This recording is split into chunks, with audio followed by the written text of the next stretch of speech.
کھانے کا ذائقہ دوبالا کرنا ہو یا اسے بگاڑنا ہو، صرف ایک اجزا یعنی نمک کی کمی یا زیادتی کافی ہے۔ آپ یقین کریں یہ ہر گھر کا مسئلہ ہے، چاہے کوئی ماہر شیف ہو یا پھر کوئی عام کھانے پکانے والے مرد و خواتین، ان کے کھانوں میں اکثر و بیشتر جانے انجانے میں نمک کم یا زیادہ ہو ہی جاتا ہے۔ چلیں نمک اگر کم ہو جائے تو اسے بڑھایا جا سکتا ہے اور اس مسئلے کا سدباب کیا جا سکتا ہے، لیکن اگر یہی نمک کسی کھانے میں ضرورت سے زیادہ بڑھ جائے تو یہ نہ صرف کھانے کو بد ذائقہ کر دیتا ہے بلکہ اس کے صحت پر بھی کئی منفی اثرات مرتب ہوتے ہیں، جن میں سرفہرست امراض قلب، جسم میں نمکیات کی زیادتی اور بلڈ پریشر کا بڑھنا شامل ہیں۔ اب اگر کسی سے کھانے میں نمک غلطی سے زیادہ ڈل جائے تو پریشان نہ ہو، چند ٹوٹکوں کا استعمال کر کے اس مسئلے کا سدباب کیا جا سکتا ہے۔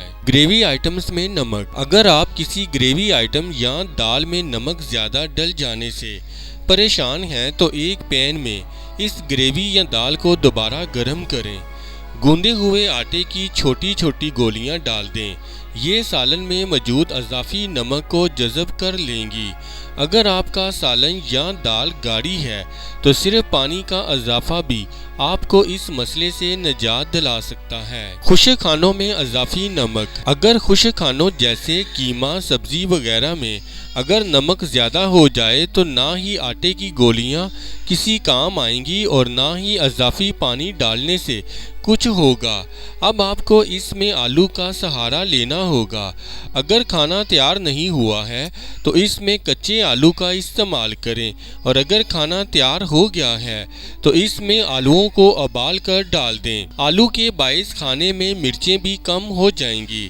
اس کے علاوہ آپ دودھ، دہی اور کریم کا استعمال بھی کر سکتے ہیں، جو کھانوں میں نمک کی مقدار کو توازن میں لانے میں مددگار ثابت ہوگا۔ اس ویڈیو سے متعلق اپنی رائے کا اظہار کامنٹس باکس میں ضرور کریں اور ہمارے چینل کو سبسکرائب کرنا اور ویڈیو کو لائک اور شیئر کرنا مت بھولیں۔